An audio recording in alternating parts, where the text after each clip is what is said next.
آسمان دنیا کی گہما گہمی کسی بڑی خبر کی نوید سنا رہی تھی۔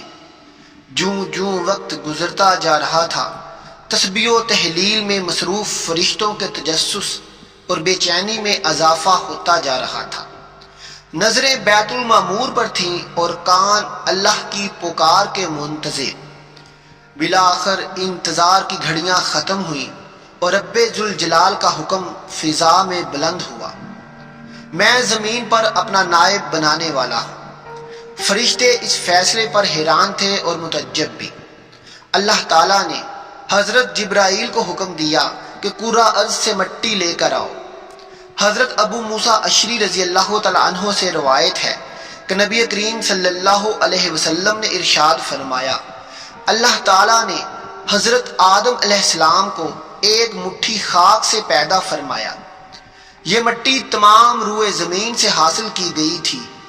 یہی وجہ ہے کہ حضرت آدم کی نسل میں مختلف رنگ و زبان کے لوگ پیدا پائے جاتے ہیں۔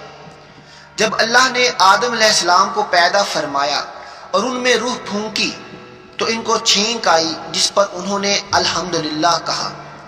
یوں سب سے پہلے ان کے منہ سے اللہ کی حمد نکلی۔ اللہ تعالیٰ نے حضرت آدم علیہ السلام کو تمام نام سکھا کر ان چیزوں کو فرشتوں کے سامنے پیش کیا اور فرمایا، اگر تم سچے ہو تو ان چیزوں کے نام بتاؤ۔ انہوں نے کہا، اے اللہ، تیری ذات پاک ہے، ہمیں معلوم نہیں سوائے اس کے جو تو نے ہم کو سکھایا ہے، بے شک آپ بڑے علم و حکمت والے ہیں۔ پھر اللہ نے حضرت آدم علیہ السلام کو حکم دیا کہ ان چیزوں کے نام بتا دو، سو انہوں نے سب چیزوں کے نام بتا دیے۔ اللہ تعالیٰ نے فرمایا، دیکھو، میں نے تم سے نہ کہا تھا کہ میں زمین و آسمان کی تمام پوشیدہ چیزوں سے واقف ہوں؟ میں ان باتوں کو بھی جانتا ہوں جن کو تم ظاہر کر دیتے ہو اور جن کو تم دل میں رکھ لیتے ہو۔ حق تعالیٰ نے تمام فرشتوں کو حکم دیا کہ آدم علیہ السلام کو سجدہ کرو، تو ابلیس کے سوا سب نے سجدہ کیا۔ اس نے انکار کر دیا اور تکبر کیا اور وہ کافروں میں ہو گیا۔ اللہ تعالیٰ نے ابلیس سے پوچھا، جب میں نے تجھ کو حکم دیا تھا تو کس چیز نے تجھ کو سجدے سے باز رکھا؟ اس نے کہا، میں اس سے افضل ہوں، تو نے مجھے آگ سے پیدا کیا ہے اور اسے خاک سے۔ اللہ نے فرمایا، تو بہشت سے اتر جا، تجھے حق نہیں کہ تو یہاں رہ کر غرور کرے، پس یہاں سے نکل جا، دفع ہو جا، بے شک تو ذلیلوں میں سے ہے۔ اس نے کہا، مجھے اس دن تک مہلت عطا فرمائیے جس دن قیامت آئے گی۔ اللہ نے شیطان کو مہلت عطا فرما دی تو اس نے کہا، اب میں تیرے بندوں کو قیامت تک بہکاؤں گا۔ اس کے بعد آدم علیہ السلام جنت میں رہنے لگے۔ یوں تو جنت میں تمام آسائشیں نعمتیں موجود تھیں، لیکن اس کے باوجود حضرت آدم علیہ السلام تنہائی اور اجنبیت محسوس کرتے تھے۔ چنانچہ اللہ تعالیٰ نے ان کی تنہائی دور کرنے کا بندوبست فرماتے ہوئے حضرت حوا کو ان کی پسلی سے پیدا کر دیا۔ محمد بن اسحاق حضرت ابن عباس رضی اللہ تعالیٰ عنہ سے روایت کرتے ہیں کہ حضرت حوا کو حضرت آدم کی بائیں طرف کی چھوٹی پسلی سے پیدا کیا گیا جب کہ وہ سو رہے تھے۔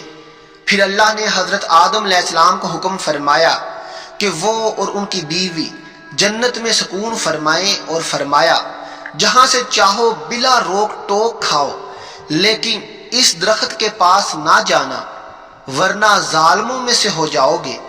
روایت میں ہے کہ حضرت آدم علیہ السلام 100 سال یا 60 سال تک جنت میں رہے۔ اس عرصے میں دونوں پر جنت کے کسی بھی حصے پر جانے کی پابندی نہ تھی سوائے شجر ممنوعہ کے۔ شیطان اب ان دونوں کا کھلا دشمن تھا اور اپنی سزا کا بدلہ لینے کے لیے بے قرار تھا۔ اس کے شدید خواہش تھی کہ یہ اللہ کے حکم کی خلاف ورزی کرے۔ پھر شیطان نے ان دونوں کے دلوں میں وسوسہ ڈالا تاکہ ان کی شرمگاہیں جو ایک دوسرے سے پوشیدہ تھی بے پردہ ہو جائیں۔ اس نے انہیں کہا، تمہارے رب نے تم دونوں کو اس درخت سے اس لیے منع فرمایا کہ کہیں یہ پھل کھا کر تم دونوں فرشتے نہ ہو جاؤ یا کہیں ہمیشہ زندہ رہنے والوں میں سے نہ ہو جاؤ۔ شیطان کی ان باتوں نے حضرت حوا کو بڑا متاثر کیا اور اس کو ان پر سوچنے پر مجبور کر دیا۔ پھر شیطان کی مسلسل اور تواتر سازشیں رنگ لے آئیں اور اس نے حضرت حوا علیہ السلام کو پھل کھانے پر راضی کر لیا۔ ایک دن حضرت حوا نے حضرت آدم علیہ السلام سے کہا کہ ہم اس شجر ممنوعہ کا ذرا سا حصہ کھا کر تو دیکھیں، آخر یہ راز ہے کیا جو اللہ نے ہمیں اسے کھانے سے منع فرمایا ہے۔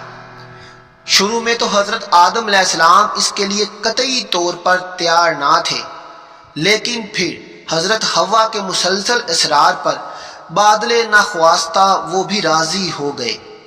ابھی ان دونوں نے پھل کو پورے طور پر چکھا بھی نہ تھا کہ ان کی سترگاہیں ایک دوسرے پر عیاں ہو گئیں، جس طرح دونوں بدحواسی اور پریشانی میں جنت کے درختوں کے پتے توڑ کر اپنا بدن چھپانے لگے۔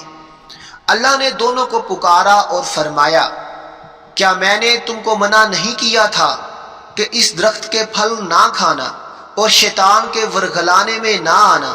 یہ تمہارا کھلا دشمن ہے۔ اللہ تعالیٰ نے فرمایا کہ اب تم دونوں ایک خاص مدت تک زمین پر ہی رہو گے، جہاں تم ایک دوسرے کے دشمن ہوگے اور وہاں ہی مرنا ہے اور اسی میں سے پھر پیدا ہونا ہے۔ چنانچہ دونوں کو زمین کی طرف روانہ کر دیا گیا۔ روایت میں آتا ہے کہ حضرت آدم علیہ السلام کو ہند میں، حضرت حوا کو جدہ میں اور ابلیس کو بزرہ سے چند میل کے فاصلے پر دمشتیمیان کے مقام پر اتارا گیا۔ حضرت آدم علیہ السلام زمین پر آنے کے بعد نہایت شرمسار اور افسردہ تھے۔ پھر حضرت حوا علیہ السلام سے علیحدگی نے بھی سخت پریشانی میں مبتلا کر دیا تھا۔ روایت میں ہے کہ آپ ایک طویل عرصہ تک اللہ کے حضور گڑ گڑاتے، فریاد کرتے اور آنسو بہاتے رہے، یہاں تک کہ اللہ تعالیٰ کو ان کی اس گریہ وزاری پر رحم آ گیا، اور پھر ایک دن حضرت جبرائیل علیہ السلام نے حضرت آدم علیہ السلام کے پاس آ کر انہیں اللہ کی جانب سے معافی کی نوید سنائی۔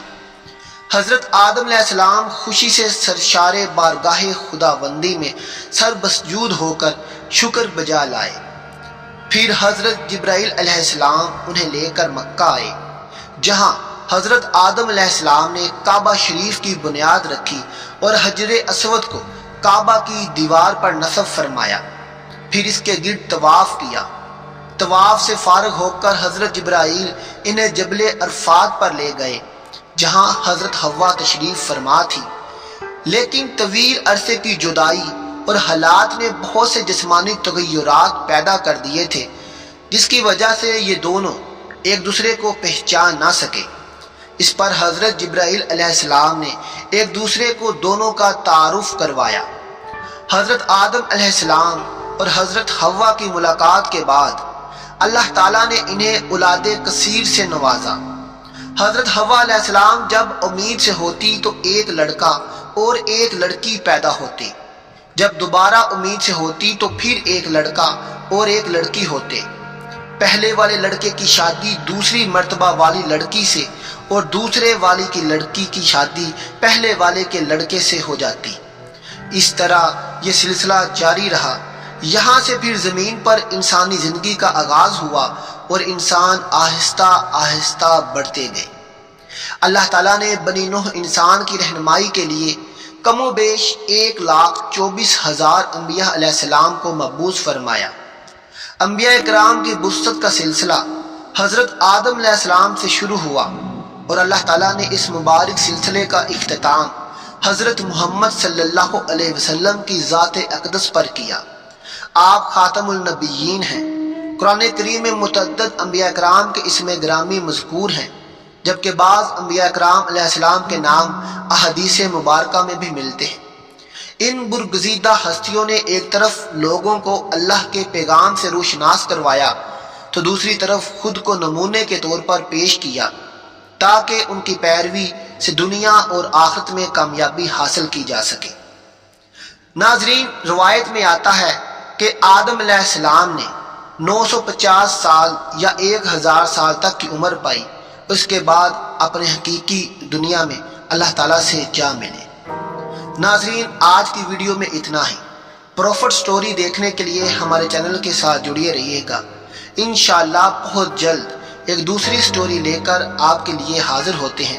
تب تک کے لیے اجازت دیجیے۔ اللہ حافظ۔